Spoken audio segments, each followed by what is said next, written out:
TV காட்டினா தான் நான் சாப்பிடுவேன், ஃபோன் இருந்தால் தான் நான் சாப்பிடுவேன் அப்படின்ற மாதிரி அது ஒரு கண்ட்ரோலிங், ஒரு அடிக்ஷன் மெக்கானிசம் மாதிரி மாறிடுது. ஃபோன் இல்லைன்னா நான் சாப்பிடவே மாட்டேன், ஒரு ஃபோன் இல்லைன்னா எப்போவுமே நான் அடம் பிடிச்சிக்கிட்டே இருப்பேன் அப்படின்ற மாதிரி அது கொஞ்சம் கொஞ்சமாக மாறிடுது. வீக்கெண்ட்ஸ்க்காகவும் வெக்கேஷனுக்காகவும் கண்டிப்பாக நீங்கள் இவ்வளோ நாள் பில்ட் பண்ணிட்டு இருந்த ரூல்ஸை வந்து பெண்ட் பண்ணாதீங்க.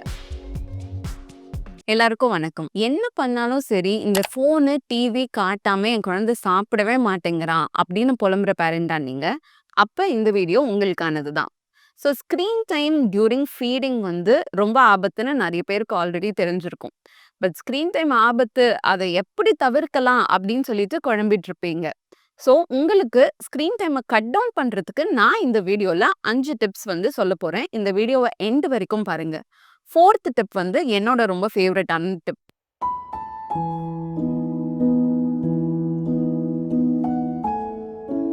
என்னோட பேரு வைஷ்ணவி. நான் ஒரு ஸ்பீச் தெரபிஸ்ட். அந்தாதி ரீஹாப் மூலயமா கடந்த 5 வருஷமா ஸ்பீச் தெரப்பி சர்வீசஸ் வந்து நான் ப்ரொவைட் பண்ணிட்டு இருக்கேன். ஆட்டிசம், ADHD, ஸ்பீச் டிலே உள்ள குழந்தைகளுக்கு நாங்க நிறையவே வந்து speech therapy, occupational therapy, special education, mental health and yoga தெரப்பியுமே வந்து கொடுத்துட்டு இருக்கோம். குழந்தைகளுக்கு மட்டும் இல்லாம பேரண்ட்ஸையுமே வந்து ட்ரெயின் பண்ணி எம்பவர் பண்றதுல எங்களுக்கு ரொம்பவே இன்ட்ரெஸ்ட் இருக்கு. So parental empowerment and parental training செஷன்ஸ்க்காகவும் நீங்க வந்து எங்களை காண்டாக்ட் பண்ணலாம். இப்போ வாங்க ஃபர்தரா டிலே பண்ணாம வீடியோக்குள்ள போயிடலாம். ஸோ ஸ்டார்ட் பண்ணும்போது குழந்தை வந்து ஏதாவது சாப்பிட்டா போதும் அப்படின்ற நல்ல எண்ணத்துல தான் வந்து நம்ம ஸ்டார்ட் பண்றோம். சாப்பிட்றதுக்கு ரொம்ப அடம் பிடிக்கிறான், அவர் சாப்பிட்றதுக்கு ரொம்ப நேரம் ஆகுது, சரி எதையாவது பார்த்துட்டு அவன் சீக்கிரம் சாப்பிடட்டும் அப்படின்ற ஒரு நல்ல எண்ணத்துல தான் வந்து அது ஆரம்பிக்குது. அதை நான் இல்லைன்னு சொல்லலை. பட் அது போக போக என்ன ஆகுதுன்னா, டிவி காட்டினா தான் நான் சாப்பிடுவேன், ஃபோன் இருந்தால் தான் நான் சாப்பிடுவேன் அப்படின்ற மாதிரி அது ஒரு கண்ட்ரோலிங், ஒரு அடிக்ஷன் மெக்கானிசம் மாதிரி மாறிடுது. ஃபோன் இல்லைன்னா நான் சாப்பிடவே மாட்டேன், ஒரு ஃபோன் இல்லைன்னா எப்பவுமே நான் அடம் பிடிச்சிக்கிட்டே இருப்பேன் அப்படின்ற மாதிரி அது கொஞ்சம் கொஞ்சமாக மாறிடுது. ஸோ ஃபோன் பார்த்துக்கிட்டே சாப்பிட்றதுனால என்ன ஹார்ம்ஃபுல் எஃபெக்ட்ஸ்ன்னு ஃபர்ஸ்ட் நம்ம தெரிஞ்சுக்கிட்டோம்னாலே அதை முடிஞ்ச அளவுக்கு அவாய்ட் பண்ணுறதுக்கு நம்ம ரொம்பவே ட்ரை பண்ணுவோம் இல்லையா? ஸோ ஃபர்ஸ்ட் விஷயம் என்னன்னா, நம்மளோட பிரெயின்ஸ் வந்து மல்டி டாஸ்க் பண்ணாது. அதுதான் உண்மை. என்னதான் வந்து நம்ம வந்து மல்டி டாஸ்க் பண்றோம், நிறைய விஷயங்கள் செய்யறோம் அப்படின்னு நம்ம சொல்லிக்கிட்டாலுமே, நம்ம பிரெயின் வந்து மல்டி டாஸ்க் பண்றதுக்காக டிசைன் பண்ணப்பட்டது அல்ல. அடல்ட் பிரெயினே இப்படின்னா, அப்போ குழந்தைகளோட பிரெயின் நினைச்சு பாருங்க. அவங்களோட பிரெயின் இப்பதான் க்ரோயிங், இப்பதான் டெவலப்பிங் ஸ்டேஜ்ல இருக்கு. அப்படி இருக்கும்போது அவங்களுக்கு வந்து நம்ம நிறைய டாஸ்க், ஸோ இந்த ஃபோன்ல இருக்கிற இன்ஃபர்மேஷனையும் நீ பார்த்துட்டே இரு, இந்த கலர் கலர் இன்ஃபர்மேஷன் வந்துட்டே இருக்கும். அண்ட் வாயிலையும் வந்து நீ ஏதாவது சாப்பிட்டுட்டு முழுங்கிட்டே இரு அப்படின்னும் போது அவங்க பிரெயின் வந்து சரியாவே ப்ராசஸ் ஆகாது. ஸோ நம்ம ஒரு விஷயத்த பார்த்து உணர்ந்து சாப்பிடும்போது, மைண்ட்ஃபுல்லாக சாப்பிடும்போது நம்மளோட பிரெயினுக்கு வந்து தெரியும், ஓ இப்போ இவ சாப்பிட்றா, இப்போ வந்து நம்ம உடம்புல வந்து இந்த டைஜஷனுக்கு தேவையான அமிலத்தெல்லாம் நம்ம செக்ரேட் பண்ண ஆரம்பிச்சிடணும் அப்படின்னு சொல்லிட்டு பிரெயினுக்கே தெரிஞ்சிரும். ஸோ அதுக்கான ப்ராசஸை வந்து ஆரம்பிச்சிடுறதுனால டைஜஷன் வந்து ஸ்மூத்தாக போயிடும். பட் ஒரு குழந்தை வந்து டிவி பார்த்துட்டே இருக்காங்கன்னும் போது கண்டிப்பாக பிரெயின் வந்து சரி இப்போ எதுக்கு அதெல்லாம் செக்ரேட் பண்ணிக்கிட்டேன்னு சொல்லிட்டு டைஜஷனுக்கு உண்டான எந்த ப்ராசஸையுமே ஸ்டார்ட்டே பண்ணாது. ஸோ அப்படி இருக்கும்போது அவங்களுக்கு நியூட்ரிஷன் அப்சர்வ் பண்ணுறதுலேருந்து, டைஜஷன் வந்து நல்லபடியாக நடக்கிறதுலேருந்து எல்லாத்துலேயுமே அந்த குழந்தைகளுக்கு பிரச்சனை இருக்கும். அண்ட் நீங்கள் நல்லா பார்த்துட்டு இருந்தீங்கன்னா, சில குழந்தைகளுக்கு வந்து வாயில் ஃபுட் இருக்குன்றதை மறந்துட்டு அவங்க மறந்து டிவி பார்த்துட்டு இருப்பாங்க. வாயில் இருக்கிறத சூ பண்ணு, மென்று சாப்பிடு அப்படின்னு சொல்லிட்டு நம்ம அவங்களுக்கு ரிமைண்ட் பண்ணணும். ஸோ இந்த மாதிரி டைஜஷன்ன்றது வயிற்றுல மட்டும் நடக்கிற ஒரு விஷயம் இல்லை, நம்மளோட வாயிலிருந்தே ஆரம்பிச்சிருது. டிவி பார்த்துட்டே சாப்பிட்ற குழந்தைகள் வந்து சரியா மெல்ல மாட்டேங்கிறாங்க, ஃபாஸ்ட்டாக முழுங்கிடுறாங்க அப்படின்னும் ஒரு கன்சர்ன் இருக்கு. அண்ட் அவங்களுக்கு போதிய குவான்டிட்டி, அவங்களுக்கு எவ்வளோ குவான்டிட்டி வேணுன்றத அவங்க உணர்ந்து சாப்பிட மாட்டேங்கிறாங்க. சம்திங்ஸ் டிவி பார்த்துட்டே சாப்பிட்றதுனால அதிகமாகவே சாப்பிட்டுடுறாங்க. அது நம்ம ஒரு நல்ல விஷயம் அப்படின்னு நினச்சிக்கிறோம். பட் அது கிடையாது. ஒரு ஒரு குழந்தைக்கும் ஒரு ஒரு நாளைக்குமே அந்த அப்படைட் வந்து கொஞ்சம் கொஞ்சம் மாறும். என் பசிய அறிஞ்சு இன்னைக்கு நான் எவ்வளோ சாப்பிடணுன்றத நான் உணர்ந்து நான் சாப்பிடணும். ஸோ டிவி பார்த்துக்கிட்டே ஒரு 3 இட்லி கூட சாப்பிட்டுடுறா, ஸோ இது ஒரு நல்ல விஷயம், நம்ம நிறைய ஓவர் ஃபீட் பண்ணலாம் அப்படின்னு பேரண்ட்ஸ் வந்து நினைக்காதீங்க. அவங்களோட அப்படைட்டை உணர்ந்து அவங்க சாப்பிட ஆரம்பிக்கணும். அப்பதான் வந்து அவங்களோட குரோத்துக்கும் சரி, அவங்களோட டைஜஷனுக்கும் சரி, எல்லாத்துக்குமே அது ரொம்பவே பெனிஃபிஷியலா இருக்கும். ஸோ இப்போ ஸ்க்ரீன் டைம் இல்லாம குழந்தைகள எப்படி சாப்பிட வைக்கலான்றதுக்கான 5 டிப்ஸ் வந்து நான் உங்களுக்கு சொல்றேன். நோட் பண்ணி வச்சுக்கோங்க.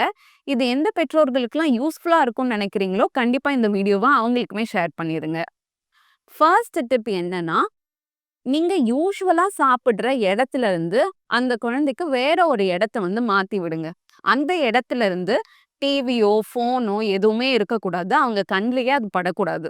அப்பதான் அவங்க கொஞ்சம் கொஞ்சமா அத மறக்க ஆரம்பிப்பாங்க.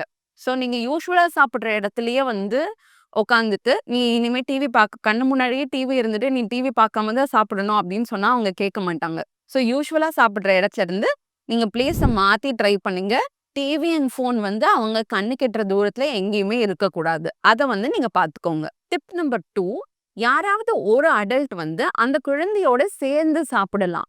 ஆ எப்படி கரெக்ட்டா சாப்பிடணும் அப்படிங்கிறத மாடல் பண்ணலாம். எப்படி நல்லா சூ பண்றதுன்னு சொல்லிட்டு நீங்க எக்ஸாஜுரேட்டடா நல்லா மென்னு காட்டலாம் அந்த குழந்தைக்கு. அண்ட் வந்து எப்படி வந்து இப்ப சில காம்பினேஷன்ஸ்லாம் வந்து அவங்கள சாப்பிடணும். ஸோ இப்ப இட்லினா சட்னி தொட்டு சாப்பிடணும். இப்ப பருப்பு சாதம்னா மேல வந்து கொஞ்சம் பொரியல் வச்சு சாப்பிடணும். இந்த மாதிரி அந்த காம்பினேஷன்ஸ்லாம் நீங்க அவங்களோட சேர்ந்து சாப்பிடும்போது நீங்க ட்ரை பண்ணலாம். அவங்களுக்கு அப்படியே செல்ஃப் ஃபீடிங்கையும் ப்ரமோட் பண்ணலாம். 2 வாய் வந்து அவங்களே சாப்பிடுறது, 2 வாய் நீங்க ஊட்டி விட்டுறது. இந்த மாதிரி நீங்க மிக்ஸடாவுமே பண்ணிக்கலாம்.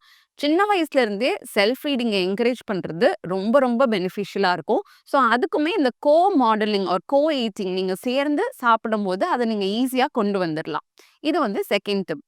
தேர்ட் டிப் என்னன்னா, கண்டிப்பா வந்து டான்ட்ரம்ஸ் இருக்கும். ஸோ நீங்க இனிஷியலா டிவி இல்ல, ஃபோன் இல்ல அப்படின்னு சொல்லும்போது கண்டிப்பா நெறைய அடம் பிடிப்பாங்க, அழுவாங்க. இந்த மாரி விஷயங்கள் நடக்கும். அப்ப வந்து மெயினான விஷயம் என்னன்னா, நீங்க வந்து உங்களோட கூல லூஸ் பண்ணிடாதீங்க. நீங்களும் கத்தி, நீங்களும் வந்து ஒரு சீன் கிரியேட் பண்ணிட்டீங்கன்னா, அவங்களுக்கு ஒரு ஃபுட்டோட ஒரு நெகட்டிவ் ரிலேஷன்ஷிப் பில்ட் ஆயிடும். இந்த லஞ்ச் டைம் வந்துருச்சுனாலே அவங்களுக்கு ஐயய்யோ! என்னடா! இப்ப வந்து ஒரு ட்ராமா நடக்க போதே! அப்டின்ற மாதிரி ஒரு நெகட்டிவ் ரிலேஷன்ஷிப் பில்ட் ஆயிடும். ஸோ அது நம்ம உருவாக்கக்கூடாது. குழந்தைகள் டான்ட்ரம்ஸ் த்ரோ பண்ணும்போது நீங்க எப்படி டீல் பண்ணணும் அப்படின்னு நான் ஆல்ரெடி பேசி ஒரு வீடியோ போட்டிருக்கேன். அந்த வீடியோவ நீங்க பாருங்க. ஸோ டான்ட்ரம்ஸ எப்படி பெட்டரா டீல் பண்ணலாம் அப்படின்னு சொல்லிட்டு நீங்க கத்துக்கலாம். ஸோ டான்ட்ரம்ஸ் வீடியோவோட லிங்க் வேணும்னா கீழ டான்ட்ரம்ஸ் அப்படின்னு சொல்லிட்டு கமெண்ட் பண்ணிருங்க. குழந்தைகள ஸ்க்ரீன் ஃப்ரீயா சாப்பிட வைக்கிறதுக்கு என்னோட 4த் டிப் என்ன அப்படின்னா, அவங்களுக்கு மைண்ட்ஃபுல்லா சாப்பிடுறதுக்கு நீங்க வந்து கூடவே சேர்ந்து ஃபுட் பத்தி டாபிக்ஸ் வந்து நீங்க பேசலாம். ஸோ இப்போ வந்து நீங்க சாப்பிட்டுட்டு இருக்க ஃபுட் வந்து என்ன கலர்ல இருக்கு? என்ன டேஸ்ட்ல இருக்கு? என்ன டெக்ஸ்டர்ல இருக்கு? இந்த ஃபுட் வந்து இன்னைக்கு யார் செஞ்சாங்க? ஆ இந்த ஃபுட் வந்து உங்களுக்கு புடிச்சதா? இல்ல இந்த ஃபுட் வந்து தாத்தாக்கு பிடிக்கும். இந்த ஃபுட் வந்து டாடிக்கு ரொம்ப பிடிக்கும். அந்த மாதிரி ஃபுட் பத்தி மெமரீஸ் ஏதாவது ஷேர் பண்றது. இந்த மாதிரி பண்றதன் மூலியமா அவங்களுக்கு சாப்பிடுற டைம் வந்து ஒரு போரிங்கான ஒரு டைமா இருக்காது. அது ஒரு ஃபன் கான்வர்சேஷனல் டைமாவும் இருக்கும். அவங்க அதுலருந்து நெறைய இன்ஃபர்மேஷனும் கத்துப்பாங்க. இதுல நெறைய லாங்குவேஜ் ஸ்டிமுலேஷனும் நடக்கிறதுனால, கண்டிப்பா இது வந்து என்னோட ஃபேவரைட் டிப் அப்படின்னு சொல்லிட்டு சொல்லுவேன். ஸோ நீங்க மைண்ட்ஃபுல்லா ஃபுட் பத்தி பேசுறதுக்கு ட்ரை பண்ணுங்க.